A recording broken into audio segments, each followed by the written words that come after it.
The main thing that inspired me from back in the day, when I first started, it was a lot of closed doors. So if I would want to try and do something, there wasn't anyone really in my life at a certain period of time where I could say it was that person or it was that thing. But it was mainly like a load of closed doors from when I was trying to build my platform, going out there and trying to do certain things, and just getting a lot of people saying no.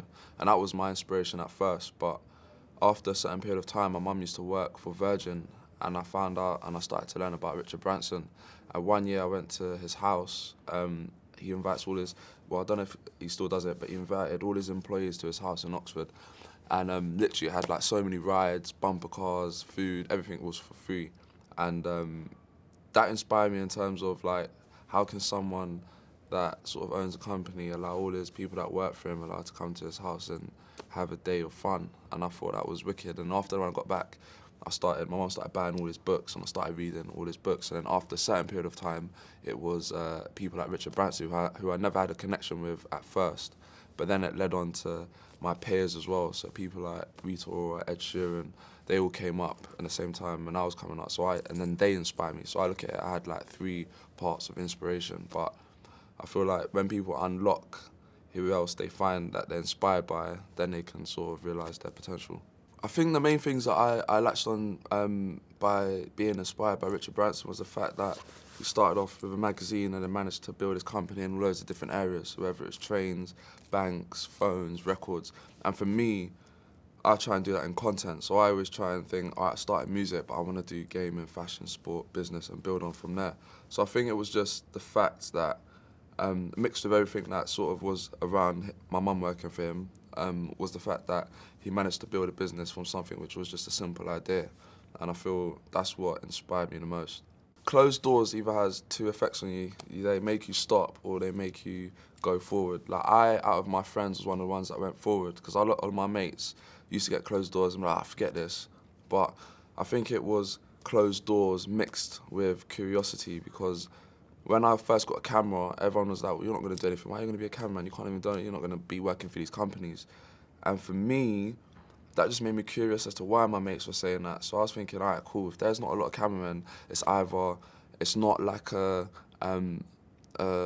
job like a rapper, for example. With a rapper, you have like chains, like girls, money, champagne, all that sort of stuff. It's not that lifestyle, whereas people look at a camera and think that it's not the same. So I felt like the curiosity in that led me to do what I wanted to do. So it sort of inspired me to just carry on and keep doing it. I went on tour with Dr. Dre and I didn't back up my footage. I lost all the footage and it was just a bad moment and it still hurts me to today because I had footage that he was talking to me, which was a rarity because you don't really see him talking in interviews and stuff, but I managed to connect to him halfway through the trip and the footage I got was gold. When I think of it now, I'm just like, but yeah, you learn, so now I just learn to back up my stuff. There's many big significant breakthroughs. I don't think there was one. I think I always look at oomph moments, so I always think, what are my oomph moments to keep relevant over these past 10 years that I've been doing it? And I feel like one of the first was the Google Chrome advert. That came out, that was crazy. Everyone saw that. It was like Justin Bieber, Lady Gaga, and then from the UK, Europe, I was the first one, and it was pretty surreal to be able to do that. And that's when my mum's friends started to know about me, and my dad's friends, like, oh, your son. Because before it was like, oh yeah, Jamal's got a YouTube channel, whatever. But now it's like, yeah, my son's doing this and that. And I feel like that was an oomph moment around then. Then the success of the artists that I was filming on the channel. So when I put Ed Sheeran's first video up and Rita Ora and Jessie J and Emily Sandé, they started becoming successful and SBTV was credited to part of that. And then more recently, the MBE was another oomph moment. And then it made me think, all right, cool, I've got this. How can I just carry on making these oomph moments carry on? So now I'm launching something next week, which will launch around my SBTV platform, which is taking a traditional company with a digital company and making something to carry on to the next level. I got the letter and I was just feel shivers in it, like you feel shivers. And I was thinking, what? Like someone's nominated me, and I was like, yeah.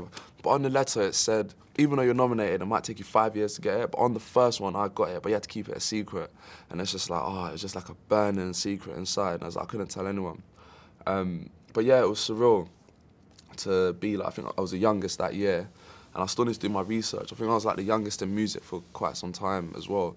So it's just sort of validating what I'm doing. I'm sort of already content. I'm quite happy with what I'm doing, but that just sort of adds it. As you can just say it to anyone, they sort of know what you're talking about. So yeah. Now I think it's all about collaborations. I'm in a space where I'm able to mix with loads of different people and come up with cool collaborations. But I think that is what's gonna take it to the next level, and also branching out of music and still producing content, finding artists.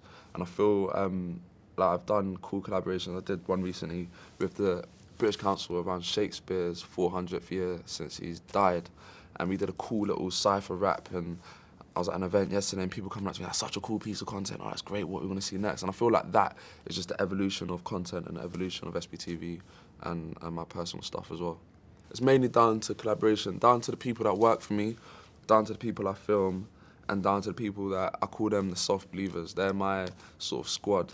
Like Ed Sheeran's got his Sheeranators, Justin Bieber's got his Believers, Rita's got her Rita bots, Jesse's got her Heartbeats. My tribe is called the Soft Believers. So I'm quite open with them. So I'd be like, send me ideas. If I can make them work, I can make them work. And I feel like that is gonna take it to the next level, bringing people in, whether they can mix together or whether it's a solo project that they're on. I think collaboration will make everything bigger.